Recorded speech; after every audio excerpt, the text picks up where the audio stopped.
Bismillahirrahmanirrahim. Alhamdulillahirabbil alamin. Wassalatu wassalamu ala Rasulillah wa ala alihi washabbihi wa wala. Amma ba'du. Para jamaah subuh di Masjid Al-Nurul A'la rahimani wa rahimakumullah. Pagi ini saya kemarin matur dengan Pak Haji Tanto sebagai ketua takmir bahwa insya Allah setiap habis subuh kita akan melaksanakan kajian, dan kajian ini dilaksanakan langsung setelah sholat subuh. Tapi jangan khawatir bahwa wirid yang kita baca insya Allah tergantikan dengan pahala menghadiri kajian. Karena masjid kita ini isinya majmuk, nggak satu kelompok, tidak satu madhab, maka saya dan Pak Haji Tanto memutuskan untuk membaca kitab tafsir. Kitab tafsir ini pun saya juga memilih kitab yang dikarang oleh orang yang bukan dalam satu madhab tertentu. Saya membaca, insya Allah saya akan membaca satu kitab yang tebal, terdiri dari sekitar 16 jilid. Ini adalah Tafsir Al-Munir Fil Aqidah Was Syariah Wal Manhaj, yaitu tentang syariah, akidah, syariah, dan manhaj itu metodologi. Dan perlu saya sampaikan, penulis kitab ini adalah seorang ulama besar, ulama mutaakhirin, salah satu ulama terbesar di abad 20. Beliau lahir di tahun 1932 di Syria, dan kemudian punya banyak guru. Beliau ahli di banyak sekali ilmu, mulai fikih, usul fikih, kemudian tafsir, kemudian hadis, dan lain sebagainya. Ada banyak sekali disiplin ilmu yang beliau kuasai, dan beliau ini menjadi pengurus dari sebuah universitas di Suriah, di Damaskus. Namanya adalah Profesor Dr. Wahbah Az-Zuhaili. Beliau menulis kitab yang dicetak seperti ini, ada lebih dari 200 kitab yang berupa artikel dan lain sebagainya. Seluruhnya ada 500 judul. Bayangkan, beliau ini umurnya ketika meninggal tahun 2015 umurnya 83. Dalam umur 83 tulisannya melebihi berkali-kali lipat umurnya. Itu menandakan bahwa umur beliau sangat diberkahi. Sementara kita membaca kitab ini bisa jadi 10 tahun tidak selesai. Membaca satu kitab beliau saja bertahun-tahun mungkin tidak selesai, karena ada 16 buku begini. Ini yang banyak dikaji di Indonesia adalah beberapa judul. Misalnya dalam kitab tafsir namanya Al-Tafsir Al-Munir, yaitu kitab ini. Kalau dalam fikih, Al-Fiqhul Islami wa Adillatuhu. Dan kalau membaca kitab, maka seharusnya muqaddimah dibaca. Tapi muqaddimahnya pun panjang sekali, jadi mungkin saya nanti tidak membacanya. Saya hanya akan menyampaikan hal-hal yang penting untuk disampaikan sesuai yang beliau tulis. Salah satunya, beliau mengatakan, tujuan saya menulis buku ini adalah untuk Rabtul Muslimi bi Kitabillah, untuk berusaha menghubungkan atau naleni kaum muslimin dengan kitabullah, dengan Al-Quran. Rabton al-ilmiyan wathiqan, dengan ikatannya, mengikat kaum muslimin dengan kitab Al-Quran dengan ikatan yang bersifat ilmiah dan yang ikatan yang kuat. Karena Al-Quran adalah dusturul hayah. Al-Quran adalah undang-undang yang menjadi aturan kehidupan. Nah, kemudian di banyak tulisan yang lain beliau menyampaikan bahwa dalam menulis ini beliau tidak mendasarkan pada beberapa hal. Tidak mendasarkan pada beberapa hal. Yang pertama, pada cerita-cerita Israiliyat. Jadi ada banyak ulama tafsir yang mendasarkan beberapa penafsiran yang mereka sampaikan berdasarkan cerita-cerita dari luar. Cerita-cerita dari luar itu salah satunya adalah Israiliyat. Israiliyat itu adalah cerita-cerita yang beredar di antara manusia di zaman sebelum Kanjeng Nabi ada. Jadi Kanjeng Nabi dulu sudah, ketika ada Kanjeng Nabi itu sudah ada namanya cerita-cerita Israiliyat. Jadi yang beredar di kaum Israel. Itu yang pertama. Yang kedua, beliau juga tidak mendasarkan pada satu pemahaman mazhab tertentu. Sebagai seseorang, beliau bermazhab Hanafi. Tapi beliau juga menguasai mazhab Syafi'i, mazhab Hambali, juga mazhab Malik. Karena beliau punya guru-guru dari semua mazhab tersebut. Kemudian beliau juga di dalam menulis kitab ini perlu saya sampaikan karena kita ini berada di masjid yang pemahamannya tidak sama ya. Ada yang ini, ada yang itu, sehingga saya perlu menyampaikan ini bahwa yang akan kita kaji nanti adalah sifatnya umum. Dan insya Allah kita tidak akan melebihi 15 menit. Saya sudah dipesan sama Pak Haji supaya kajian ini tidak lebih dari 15 menit. Ini baru 6 menit. Saya membuat video supaya saya bisa mengukur waktunya, sekaligus supaya apa? Kajian ini tidak hanya didengarkan oleh kita yang ada di masjid, tapi juga nanti saya siarkan melalui Facebook. Sehingga jadi tradisi kajian seperti ini sebenarnya saya sudah menyampaikannya dulu di Musola Baitur Raqib itu di Ternate, itu dari tahun 2014 sampai 2019 atau 20. Tapi ketabrak COVID sehingga berhenti semua itu. Sampai sekarang belum mulai lagi. Nah, mudah-mudahan ini mumpung biasanya tradisi kajian itu kan mulai setelah Syawal ya. Ramadan ditutup, Syawal dimulai lagi. Nah, ini mumpung Syawal baru saja selesai, kita coba memulai, mudah-mudahan akan istiqomah.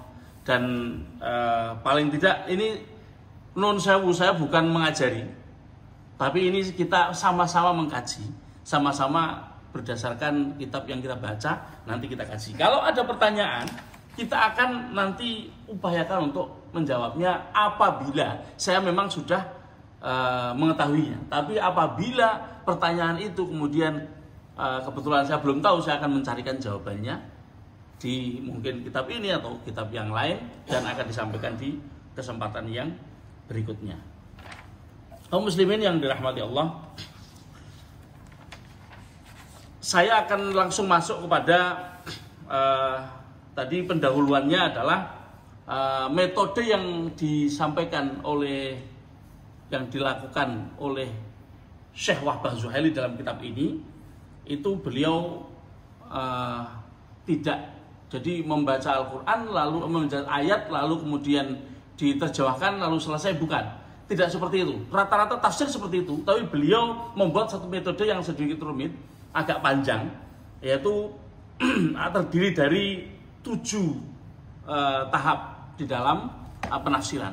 Jadi 7 tahap itu ada yang qismatul ayatil Qur'aniyah ila wahdatin maudhu'iyatin. Jadi dia membagi ayat-ayat, misalnya Al-Baqarah ayat 1 sampai 4 atau ayat 1 sampai mungkin 20, tergantung maudhu'nya, tergantung materinya apa ya. Maudhu' itu adalah tema, tergantung tema. Kalau kadang-kadang saya membaca Al-Quran, membaca ketika sholat, saya kadang-kadang membaca ada yang panjang, ada yang pendek. Itu karena saya membaca per maudhu', tema. Kadang-kadang tentang Isa maka panjang, karena itu ada banyak ayat, 2 lembar itu. Tapi kalau tentang pembagian waktu sholat, ya seperti tadi saya baca cuma berapa ayat doang, ada 5 atau 6 ayat. Nah, jadi seperti itu. Nah, Syekh Wahbah Zuhaili ini di dalam menyampaikan tafsirnya dibagi ayat-ayat itu. ayat-ayat itu ada satu rangkaian ayat yang merupakan satu tema, beliau bahas sekali di dalam pembahasan itu. Kemudian bayanu ma istamalat alaihi kullu suratin ismalan, menjelaskan apa yang terkandung di dalam ayat tersebut secara gamblang, secara garis besar. Kemudian yang ketiga taudhihul lughawiyat, menjelaskan atau taudhih itu menjelaskan wadhaha yadhihu, menjelaskan secara bahasa. Jadi ada penjelasan yang urusannya karena nahwunya, karena bahasanya, karena lafadznya gitu ya. Kemudian asbabun nuzul beliau bahas juga. Kemudian tafsir wal bayan baru mulai setelah setelah maudhu'iyat, kemudian lughawiyat, kemudian dijelaskan secara gamblang, secara keseluruhan, baru kemudian at-tafsir wal bayan baru dijelaskan. Nah, ini akan memudahkan kita di dalam memahami. Tapi nanti dalam membaca saya mungkin tidak akan runtut seperti itu, panjang banget. Jadi nanti saya akan membaca yang memang sudah menjadi pokok pikiran dari setiap paragraf. Begitu ya. Mudah-mudahan kajian kita mulai hari ini kita niatkan untuk mencari ridha Allah, dan paling utama adalah ridha Allah itu. Tapi juga kita niatkan supaya barangkali ada penambahan wawasan pada kita. Karena saya sendiri yang membaca juga menambah wawasan karena membaca tersebut. Tentu saya membaca dulu di rumah, kemudian nanti diulang di sini. Kalau langsung barangkali menjelaskannya juga kurang maksimal. Ketika saya ingin menyampaikan satu hal juga, bahwa ketika kita membahas tentang tafsir, maka kita tidak akan melupakan dasar-dasar pengetahuan dari Al-Quran itu sendiri. Maka di dalam kitab ini, setelah muqaddimah, maka ditulis sebuah judul, yaitu Ba'dul Ma'arif Ad-Daruriyah Al-Muta'alliqah Bil-Quran. Sebagian pengertian, Al-Ma'arif artinya pengertian, Ad-Daruriyah artinya yang mendasar, Al-Muta'alliqah Bil-Quran yang berkaitan dengan Al-Quran. Nah, ada beberapa hal yang harus kita ketahui sebelum kita membahas Bismillah itu tafsirnya apa, Al-Fatihah tafsirnya apa. Itu kita akan mengenal seperti apa Al-Quran itu sebenarnya seperti apa. Yang pertama, ta'riful Quran wa kaifiyatun nuzulihi wa turuqu jam'ihi. Kaifiyat ta'riful Quran, pengertian Al-Quran itu apa? Kemudian kaifiyatun nuzuli, cara menurunkan Al-Quran. Tiga hal nih. Pengertian Al-Quran itu apa? Cara menurunkan Al-Quran, dan thariqatu jam'ihi, cara mengumpulkannya. Ini sudah 13 menit, jadi saya tidak akan membahas terlalu panjang. Saya satu aja dulu tentang ta'riful Quran. Al-Quran itu apa? Al-Quran adalah huwa kalamullahul mu'jiz, adalah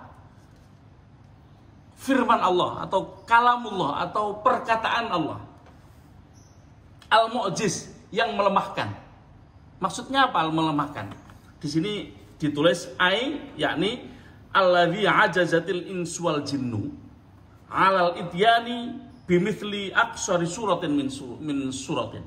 Jadi maksud melemahkan adalah bahwa Al-Quran ini tidak ada satu manusia maupun jin pun yang mampu untuk menyusun Al-Quran atau kata-kata seperti Al-Quran, meskipun dibandingkan dengan surat yang paling pendek. Surat paling pendek apa? Misalnya, inna a'tainakal kautsar fasholli li rabbika wanhar inna syani'aka huwal abtar. Ini secara syair, syair itu apa sih? Secara puisi ini sangat indah. Tapi isinya juga sangat padat. Itu tidak bisa dilakukan oleh manusia maupun jin dari zaman dulu sampai zaman kapanpun. Itu artinya Al-Quran sebagai mu'jiz. Sehingga kita sebut sebagai Al-Quran adalah mukjizat Kanjeng nabi. Al-Quran adalah mukjizat. Mukjizat maksudnya yang melemahkan. Orang manusia tidak akan mampu melakukannya. Gitu. Mukjizat, Al-Quran sebagai mukjizat maksudnya seperti itu. Tapi ini waktunya sudah sampai 15 menit, jadi terpaksa kita berhenti di sini. Nanti kita akan lanjutkan insyaallah besok. Kita pelan-pelan saja, sedikit-sedikit. Yang penting kita akan dari waktu ke waktu kita akan memahami tentang tafsir ini bagaimana. Mudah-mudahan ada manfaatnya. Dan apabila saya dalam menyampaikan ini barangkali nanti menggunakan bahasa-bahasa yang kayak saya bukan ngapak, sehingga nanti barangkali agak kurang sesuai, saya mohon maaf yang besar-besarnya. Dan untuk kesempatan yang pertama ini kita akhiri sampai di sini. Nanti setiap ngaji kita akan berdoa untuk penulis kitabnya. Tadi saya lupa karena tadi baru pendahuluan ya, saya belum betul-betul masuk ke dalamnya. Mudah-mudahan ini ada manfaatnya dan kita akhiri. Wallahul muwaffiq ila aqwamit thoriq. Assalamualaikum warahmatullahi wabarakatuh. Waalaikumsalam warahmatullahi wabarakatuh.